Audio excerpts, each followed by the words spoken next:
Salute, salute, salute. What's happening, boxing YouTube world? YTBC from Nocturnal Thoughts, Boxing After Dark. What it is, what it do. I salute. Bow. They be wondering what we talking about. I'm wondering what the hell some of these other people talking about. I'm hearing some crazy bananas, bull, boulder dash. I'm disappointed in Canelo. Canelo lost his cool. They could have cost all this. I'm like, am I new to boxing, or am I just new to boxing fans on YouTube? This little scuffle, this little scrimmage, I don't understand where people are what interpretation, what's their point of view? From my point of view, from my point of view, it looked like two boxers, you know what I'm saying, trying to get a mental edge, using a little bit of verbiage and you know what I'm saying, a little psychological warfare, a little mind games. And to be honest, if I look at that situation from my point of view, Canelo came out on top. He came out with the advantage points in that little scrimmage and scuffle. Now the shit don't mean nothing when it comes down to the come down, what's gonna happen round by round in a 12-round fight. It don't mean nothing. You know what I'm saying? Domino, chain of events. This thing could have put it in Caleb Plant's head that he caught me with a two-piece real quick. Let me go train for that. Or this thing could have put in Caleb Plant's head, he caught me with a two-piece. Man, I might be in for a rough night. I think I'm gonna get knocked out or my orbital bone broken like Billy Joe Saunders. But at the end of the day, I don't know what Caleb Plant is thinking. Only he knows what he's thinking. I don't know what Saul Canelo Alvarez is thinking. Only he knows what he's thinking.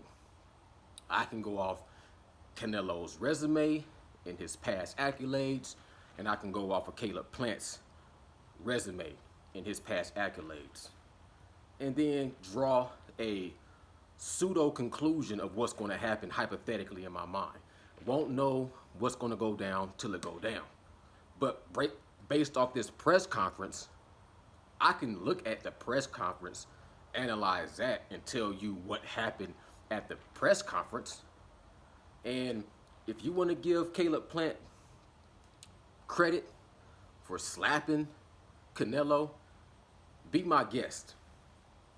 But from what I saw, Canelo pushed Caleb Plant, and Caleb Plant went across the stage. He tried to recompose himself and be cool and throw a punch. It was telegraphed. Canelo had time to make two moves: throw his sunglasses down, weave the punch, and come in with the uppercut and a cross. He stepped back. Caleb Plant stepped back and stood still. People got in between. The altercation got smothered and diffused. And then they went ahead with the press conference. And then Caleb Plant went back to talking about clenbuterol and Oscar Valdez and PEDs, and you a drug cheat this and you a drug cheat that. Canelo went on to say, you are not on my level. I'm going to show you November 6th. I'm going to knock this guy out in 8 rounds. Who really lost cool? Who really got inside of whose head? I don't know. I don't even care. It don't even matter. But physically, who won the altercation physically? Canelo Alvarez, in my mind. And from what I saw, I don't know what y'all saw. Let me tell you a quick little story. I've been slapped before. Growing up, small, I got slapped. And I slapped people. And I've seen plenty of people get slapped. That was just a thing back in the day. Before you start giving people 5 knuckles to the dome, you know what that's for. But first thing you started doing was slapping the shit out of people. And a lot of motherfuckers used to come up to you and give you a 5. What up? As soon as you give them 5, they'd come around with the other hand and slap fire out you in front of all their boys and shit. And you just caught on to that. By the time I was 14, I was slapaholic. I was slapping people for no reason. And my big brother was slapping people for no reason. You know what I'm saying? I'm gonna tell you a story about my little brother, and if he watched this video, he can vouch for this story. I love you to death, no disrespect. I'm gonna try to tell this story, you know what I'm saying, in a respectful way. But I think this was one of the building blocks of my little brother. One time my little brother, he wrecked my dad's car into a police officer's car. And my dad was stressing about it. And my dad had post-traumatic stress from Vietnam. And we was all on the porch talking. And my little brother came out, and it just kind of triggered my dad to start talking about how stressed out he was about his insurance and how he was going to deal with, you know what I'm saying, car repairs and just dealing with my little brother. At the time, my little brother was just growing up. You know, he's like 16 years old. And my little brother got an attitude. And he said something to my dad like, I told you that wasn't my fault. That cop car hit me. And my dad had post-traumatic stress, and he just snapped. He was sitting down, and my little brother was standing up. My dad just snapped. He would go from 0 to 100 when he snapped. And he stood up and he reached and he tried to slap my little brother, and he just went like this. He just barely missed my brother's face and caught him with the fingertips. And when he did that, I could tell it just pissed him off even more, because he came back with another one and just full palm, full face, took my little brother's head and just, you know what I'm saying, completely smacked fire out my little brother. And then he grabbed my little brother and was trying to throw him over the porch. And me, my big brother, my uncle, and my neighbor, it took 4 of us to pull my dad off of my little brother.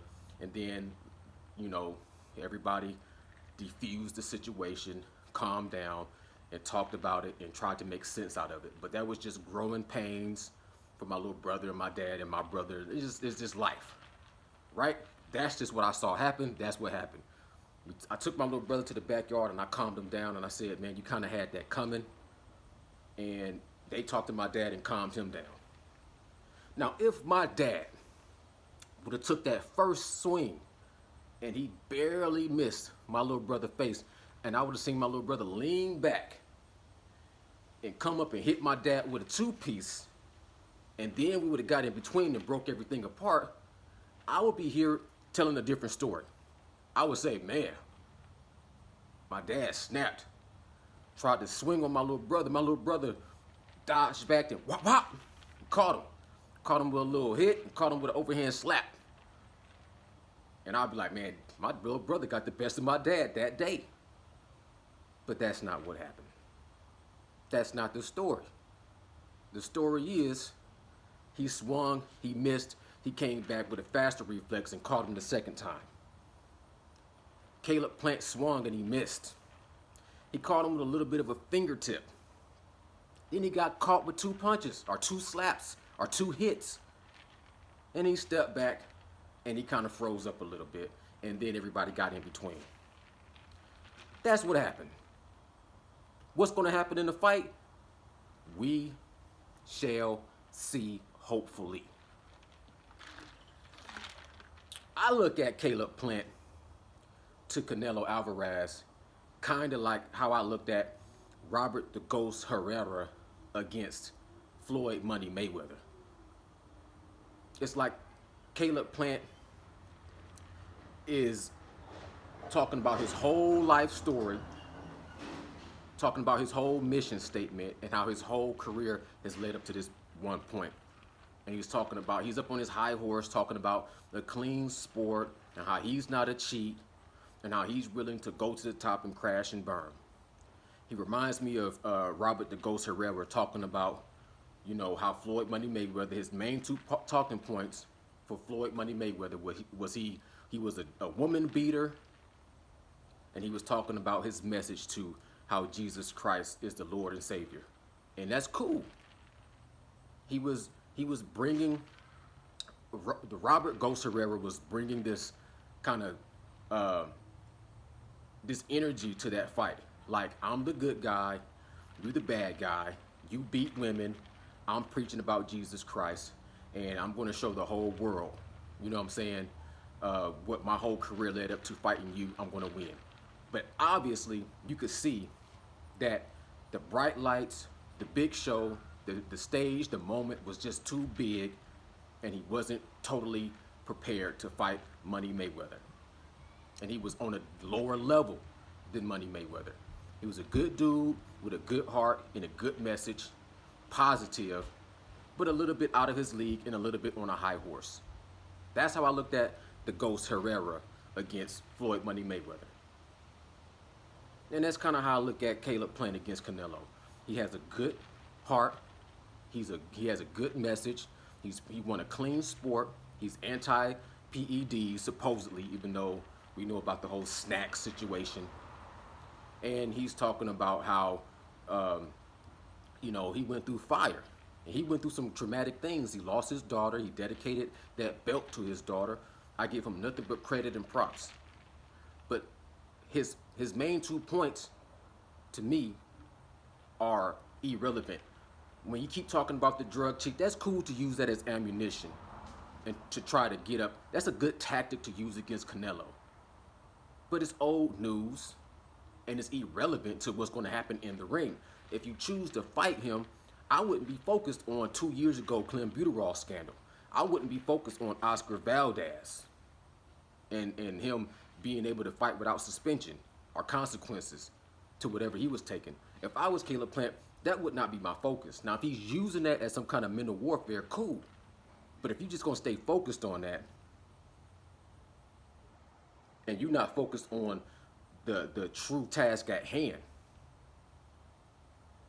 then in my mind, your focus is in the wrong place, and it's going to cause you to get severely punished and damaged by Canelo. Because Canelo, to me, seems laser focused. I didn't see Canelo lose his cool. I seen him display his strength, his speed, his reflexes, and when he gets a little pissed off, he's more like, you don't want to see me angry. Some people can whoop your ass with a smile on their face. And then some people, when you see their teeth, it's just too late. You about to get chewed up. It ain't to where everybody get mad and you can get in their head and take them off their game plan. That's just one of those things that come with boxing, where somebody will say something real slick one time, and then other people will use that and build on that, and after a while it becomes a cliche. A mad fighter can't do this and can't do that. You know, boxing is a thinking man game, but was Mayweather out of character, or was Mayweather out of his comfort zone, or lost his cool when he was sitting there choking Victor Vicious Ortiz and putting his finger to his face and choking him? Was he off his rocker? You know what I'm saying? I've seen people get pushed on stage many times. It don't mean nothing to the fight. We'll see what happens in the fight. But from my opinion, a lot of people are displaying some biasness, trying to flip shit on, you know, and I just can't imagine it being the other way around. If this was a press conference with Deontay Wilder and Tyson Fury, and Tyson Fury took a swing at Deontay Wilder, and Deontay Wilder leaned back and then caught Tyson Fury with a two-piece, the next day I would look at YouTube and everybody would be talking a whole different type of shit, like, man, Tyson Fury about to get knocked the fuck out in one round like Dominic Brazil. So, keep it real, keep it a buck, keep it 100, keep it a grand. keep it 1,000, keep it however you want to keep it. But y'all tune into me,